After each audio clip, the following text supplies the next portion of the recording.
Bonan osoo harmeen isaa dhukkubsatuu dhagahee gama baadiyyaa isaanii hin deemin dura hojii barbaadataa turuun isaanii ni yaadatama. Takka keessaa rabbi irra dhadhaabuu hin oolu jedhee iddoo hojii bakka sadiitti foormii barbaachisaa ta'e hundumaa guutee akkuma inni gama manaa deebi'een obboleettiin qashtii xiqqoon akka qashtii fakkaattee itti haasa'uudhaan heerumuuf akka deemtu itti himtee osoo saniin baay'ee dhiphachaa jiru obboleessi isaa harmee isaa akka dhukkubsatu itti himnaan gama baadiyyaa kutuun isaa ni yaadatama. Bonan eega harmee isaa wal'aannatee gama Adaamaa ol deebi'ee bakka hojiidhaaf foormii guute akka dawwalanii itti hin himne bilbila isaa gurguree jira waan ta'eef miilaan dhaqee barbaachuuf dirqamee ganama ka'ee deemee bakkoota sadan sanirraa takka akka seenuuf hayyamamee fi guyyaa wiixataa irraa akka hojii seenu himamnaaniif baay'ee gammadee osoo gama manaa achi deemu jiru dukkaana uffataa tokkotti goree jaakketaa shamaraaf ta'u tokko laalee itti bareedinaan bitee gama mana isaa gale. Akkuma gama mana isaa galeen waraqaa takka fudhatee akkas jechuudhaan qashtii isaatiif katabuu eegale. Hagee salaamtaan too tan onnee qulqulluu irraa burqitee kabajamtuu fi jaalatamtuu tan taatee qashtiidha. Qashtii too har'allee qashtii too jechuu hin dhiisu. Ati anaaf waan hundumaa turte. Ati heerumtullee angaraan ittiin si dagadhu hin dhabne.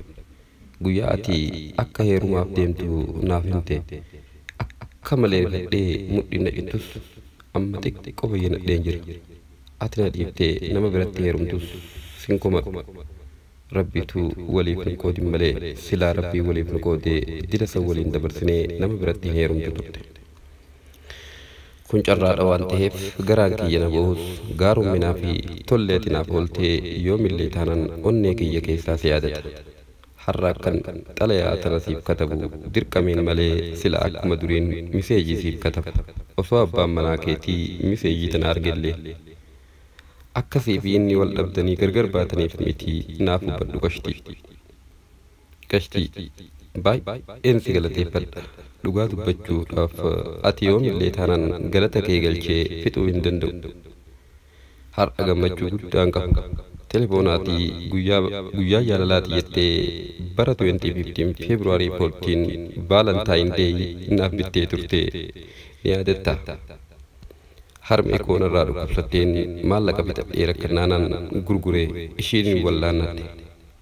Silaa telefoona saniin qabu ta'e fuula namaa dhaabbadheen ture.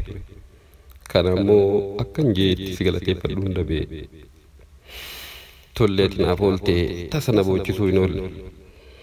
Dhugaan finjaa qashtii galanni kee yoomillee taanaan dachaadha. Onnee koorraan si galateeffadha. Kan dabalataa ammas hojii argadheen jira. Olmaa hangaarraa naaf oolteef baay'een si galateeffadha. Qashtii namni akka kiyyaakee sawwal baree akka carraatee gargar hireeyyoon waaftellee salaamtaa waliin jechuun humaa miti. Salaamtaa rabbii naaf hin qusatin. Anis gaafan telefoon argadhee siifan bilbila. Xiqqaate jetteen irraa hin tuffatin jaaketaa kana yeroo qabbanaa akka uffattuufan siif fide. Akka obboleettii to'attan siif fide. Uffadhu. Xalayaa galateeffannaa. Ana jaalataa kee duraanii bonaa irraa jaalallee tootan turte qashtiidha.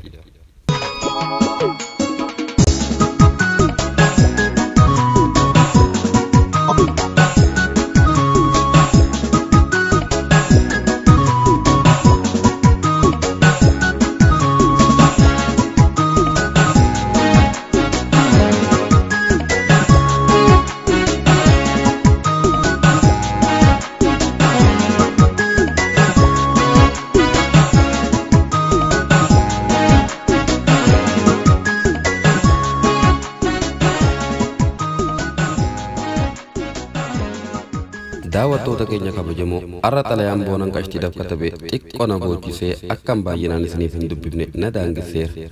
Kabajaa fi jaalalaan isiniif qabu haalaan guddaadha. Kutaa itti aanuun bal'inaan walitti dachaan har'aaf kanuma naaf guddifadhaa. Warreen sabskraayibii godhin sabskraayib godhaa, laayikii fi sheer godhaa. Baay'een isin jaaladha. Oolmaa gaariin isiniif hawwu. Dabalataan warreen na jala yaatanii histiin itti godhaa jirtan an jaalalaan isiniif qabu maallaqa irratti kan hundaa'e miti. Jaalalleen isiniif qabu jaalala obbolummaa lammummaa Oromooti. Jaalala dhiiga waliin dhalanneeti. Hubadhaa. haasidummaan homaa isiniin gootu an obboleessa keessan na eeggadhaa galatuma.